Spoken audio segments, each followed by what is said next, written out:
Hola, sóc la Mireia i et dono la benvinguda al meu canal Educació i Tecnologia. Si t'interessa aprendre a programar en català de manera entenedora, aquest és el teu canal. En aquest vídeo aprendrem a treballar amb tipus de dades compostes, és a dir, dades que estan formades per altres dades. Veurem les cadenes de caràcters i quines operacions podem fer amb elles. Existeixen moltes funcions predefinides, mètodes i operadors que faciliten l'ús de cadenes en Python i de la seva manipulació dependran molts dels programes que fareu com a administradors de sistemes. En aquesta introducció es mostraran els conceptes bàsics per treballar amb cadenes, començant pel seu tipus de dada, operacions bàsiques i altres aspectes rellevants. Una de les característiques més importants que tenen és que les cadenes són immutables, és a dir, que no es poden modificar, no es poden canviar el caràcter d'una cadena sense crear-ne una de nova. El símbol per defecte que tenen les cadenes és STRT, que és de string. Aquí teniu un exemple molt bàsic de com de definir una variable que contingui una cadena de caràcters. Però què vol dir una cadena de caràcters? Doncs un objecte que conté un caràcter darrere d'un altre o una lletra darrere una altra, és a dir, un conjunt de caràcters que poden formar paraules, frases, text, etc. Amb les cadenes de caràcters, les operacions aritmètiques, com la suma, la resta, funcionen de manera diferent, com veurem més endavant. En aquest exemple tenim dos tipus. Hem definit la lletra A amb una cadena que és hola i amb una altra cadena. Podem utilitzar tant el que és la cometa simple com la cometa doble.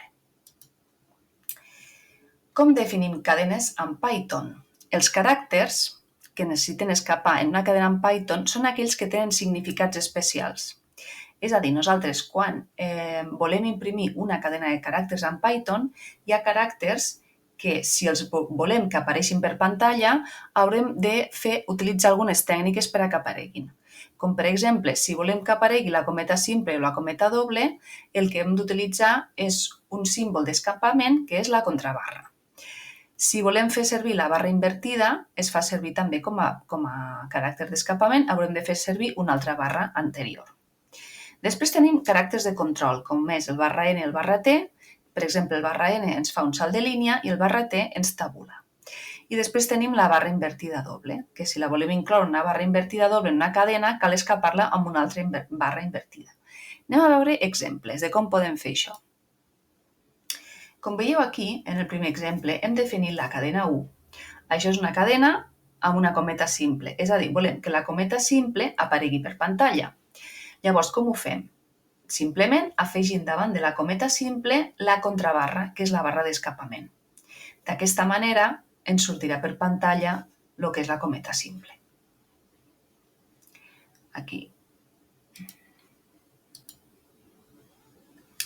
A continuació, teniu altres exemples de com fer que surti, per exemple, la cometa doble, el que seria la cometa doble, el que seria després la contrabarra.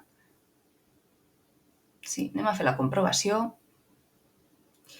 Molt bé. Tenim que hem tret per pantalla el que és la cometa doble i el que és la cometa simple. D'acord? I ara, com faríem per a que sortigués la barra invertida? Doncs la barra invertida surt simplement posant-la i ja està. Després, fixeu-vos també, tenim el barra N, que el barra N el que fa és un salt de línia, i el barra T, que el que fa és un tabulador. Sí? Com trobeu aquí, que hi ha entre les dues, entre columna 1 i columna 2. Operacions que podem fer amb cadenes. A Python, les cadenes suporten diferents operadors que permeten realitzar diverses operacions. Aquests són els més comuns. Tenim la concatenació, repetició, comparació i pertinença. Anem a veure exemples d'això. Aquí tenim diferents operacions. Com podem fer la concatenació seria com la suma. Hem definit aquestes variables, hora, separador i minut, i si executem el programa, veiem que ens surt les 10.02, és a dir, la suma el que fa és concatenar les cadenes. Després tenim la repetició, que és la multiplicació. Aquí tenim que multiplique la cadena hola per 3 o volem que surtin 5 asteriscs, com teniu a sota, com veieu el resultat. Aquestes dues serien les bàsiques, la suma i la multiplicació, concatenació i repetició. Una altra operació és la comparació. Anem a comparar les cadenes gat i gos. Quan jo comparo dues cadenes, el resultat possible és una dada booleana, és a dir, o és cert o és fals. Si jo comparo cadena 1 i cadena 2, com que són diferents, el resultat m'ha de donar fals. Si jo pregunto si cadena 1 és diferent de cadena 2, el resultat me donarà verdader, perquè, òbviament, són diferents. D'acord? Com teniu aquí. Cadena 1 conté la paraula gat? Doncs no, no conté la paraula gat. Sí? En retornaria false.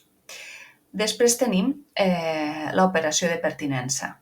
L'operació de pertinença ens servirà per saber si una cadena pertany o no a aquella cadena. D'acord? Per saber si la conté o no la conté. En aquest cas he posat cadena 1 i cadena 2, no? Cadena 1 és Mireia, cadena 2 Simon, i el que estic comprovant primer, si la lletra I es troba dins de cadena 2. Això m'ha de retornar true. Cadena I està dins de cadena 2? Sí. I en el segon exemple ens diu el que hi ha dins de cadena 1 també està dins de cadena 2? Doncs no, és mentida, és fals, perquè són cadenes diferents. Seguim amb les funcions per treballar amb cadenes. El sistema ofereix diverses funcions que treballen amb cadenes. Aquí se menciona alguna d'elles, com són, per exemple, les int i float. Int i float el que fan és, donada una variable o un valor, el que fan aquest valor és traslladar a el que és la funció. Per exemple, aquí, si li passem el 8, li estem dient que la variable A contindrà el número 8 com a enter. En canvi, aquí, quan jo poso float 8, el que li estic dient a B és que B contindrà un 8, però en forma decimal. Com podeu veure aquí, li he afegit el 0, perquè és un float. I quan jo faig 8 string, vol dir que la variable C contindrà el 8, però no serà un número com a tal, sinó que serà una cadena de caràcters formada només per un caràcter. I jo després, si vull fer operacions amb aquest número, hauré de tenir en compte que no és un enter ni un número en decimal, sinó que és una cadena de caràcters i, per tant, les operacions respondran com a tal. Més operacions que puc fer amb cadenes. Una d'elles són les funcions que relacionen un caràcter i la posició que aquest ocupa dins de la taula ASCII. Què és la taula ASCII? Aquesta taula inclou caràcters com lletres majúscules i minúscules, dígits, símbols de puntuació, caràcters de control, com per exemple retorn de carro, tabulador i altres caràcters especials. No és necessari saber el codi ASCII dels caràcters, però sí ens cal saber que en la taula les xifres del 0 al 9 ocupen posicions consecutives, igual que les lletres de les minúscules de la A a la Z i de la A majúscula a la Z majúscula. La taula ASCII s'utilitza en programació, processament de text i comunicació de dades per assegurar la compatibilitat en el tractament de caràcters. Els valors ASCII permeten als ordinadors representar text de manera universal independentment de la plataforma o del sistema operatiu. Tenim la funció ord. En Python el que fa és retornar el valor ASCII d'un caràcter donat. En aquest cas el que fem és, volem saber el valor ASCII del caràcter A minúscula i després volem saber el valor ASCII del caràcter B minúscula. Com veieu, aquí teniu els valors i són consecutius. Primer va el 97, després el 98. La funció chr el que fa és just el contrari. Donat el valor ASCII, dona el caràcter associat. Si nosaltres volem saber quin caràcter va associat al valor ASCII 97, posaríem el chr 97 i ens retornaria efectivament la lletra A. Més funcions de cadenes. Tenim la funció len. La funció len el que fa és que retorna la longitud d'una cadena, és a dir, el nombre de caràcters o elements que conté aquella cadena. Si vull saber quants caràcters té la cadena Mireia, faig len, guardo el valor resultant dins d'una variable A i faig len i poso dintre la cadena i això em retornarà que són 6 caràcters. També puc fer operacions, Mireia per 4, etc. Atenció, si jo poso len i 2 cometes simples, la cadena que em retornarà, que té 0 caràcters. Però si jo poso un espai en blanc, la cadena me retornarà 1 perquè hi ha un espai en blanc entre les dues cometes simples. Aquí hi ha un concepte molt important que heu d'aprendre, que és la indexació. Això us servirà per molts llenguatges de programació. Quan jo guardo una cadena de caràcters en una variable, cada caràcter, diguéssim que es guarda en una posició concreta de la cadena i es guarda en aquest ordre. El primer caràcter conté la indexació 0, el segon caràcter la indexació 1 i així successivament. Sempre es comença per 0, d'acord, fins al final. Llavors, una cadena és una seqüència ordenada de caràcters i cadascun dels quals ocupa una posició única. D'acord? Aquí teniu un exemple. Jo tinc una cadena de caràcters que es diu nom, he posat el meu nom, Mireia, calculo la longitud, d'acord? I trec per pantalla. Diu, la paraula Mireia conté, hem dit, 6 lletres. Però si jo vull treure per pantalla la posició 0, què em sortirà? La M. Si vull treure la posició 3, quina serà? La R. Observeu? Quina és la posició 7? Atenció. Anem a veure aquí un exemple del que és el que passa. Aquí veureu com executant el programa, això ens donarà un error. Per què?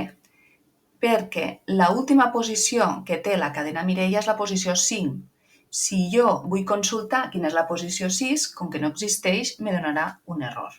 Vale? El índex error. Com podem recórrer una cadena? Les dades seqüencials tenen la propietat iterativa i es poden recórrer de manera natural utilitzant el bucle for in, tal com sabeu, per fer llistes d'enters. Hi ha dues maneres de recórrer cadenes, caràcter per caràcter o per posició. Anem a veure com faríem caràcter per caràcter. Assignaríem a una variable cadena el nom i la recorreríem mitjançant un iterador que l'anomenem C. C el que fa? C és un iterador que el que fa és mirar el valor que té cada caràcter segons la posició que té, començant per la 0. I llavors ens treu per pantalla caràcter per caràcter. Però després hi ha una altra manera de recórrer les cadenes que és per posició. Tornem a fer amb la cadena caràcter Mireia i en aquest cas utilitzem l'objecte range. Us en recordeu de l'objecte range? D'acord? Començarà des de la posició 0 i arribarà fins al final de la cadena i la recorrerà pas a pas. Traiem per pantalla, observeu, tots els caràcters. Una altra funció que ens pot ajudar en alguns moments és el slicing, que ens servirà per fer subcadenes. Per exemple, si jo imprimeixo de la posició 1 a la 4, me sortirà l'1. Sí? Si, fixeu-vos, 1, 2, 3 i 4. D'acord? Si jo vull les posicions de la cadena la 4, vol dir que començarà a partir del 0 fins a la posició 4. I aquí, la cadena, si jo poso 1, 2 punts, vol dir que a partir de la 1 en endavant. Com cridar mètodes d'una cadena? Les cadenes són objectes que pertanyen al tipus de dades string. Aquests objectes tenen associats diversos mètodes, que són funcions específiques que poden ser cridades directament sobre una cadena. A diferència de les funcions que són cridades amb la sintaxi funció i els arguments, els mètodes es criden sobre un objecte específic amb la sintaxi objecte.mètode i entre parèntesi els arguments. I com cridem un mètode d'una cadena?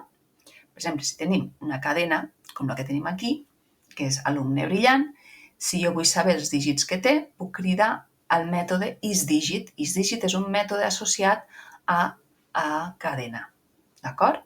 O un altre mètode seria find, on jo busco aquesta lletra dins de la variable cadena. Aquí teniu més mètodes per cadenes i us animo a que els proveu. Format de les cadenes. El format de les cadenes fa referència a la manera a la que es pot organitzar i estructurar el contingut d'una cadena de text dins del vostre codi. En Python hi ha diverses formes de formatar això i a continuació teniu alguns exemples. D'acord? Aquí he posat una variable que es diu nom alumne, edat 24, on seria mitjançant l'operador tant per cent, on jo li dic tant per cent S i tant per cent D, i després poso el nom de les variables nom i edat. Penseu que això fa referència a Python hereda coses d'altres llenguatges de programació. En aquest cas, això, la manera d'imprimir per pantalla aquestes variables ve de l'herència del llenguatge C. Una altra manera de fer-ho seria mitjançant el format, d'acord? El mètode format. Mitjançant el mètode format jo faig una crida al això, no? Fico el que és l'string, .format, i entre parèntesi posaria les variables. Però el que més utilitzarem nosaltres és el mètode o la manera fstring, en el qual nosaltres posarem una F abans de les cometes i després entre claudàtors podem imprimir les nostres variables i obtenir el mateix resultat. Bueno, fins aquí aquest vídeo. Ha sigut bastant llarg. Gràcies per mirar aquest vídeo. Si t'ha ajudat a entendre millor Python, deixa'm un like, subscriu-te a Educació i Tecnologia, activa la campaneta per seguir aprenent cada setmana. Ens veiem en el pròxim vídeo. Fins aviat.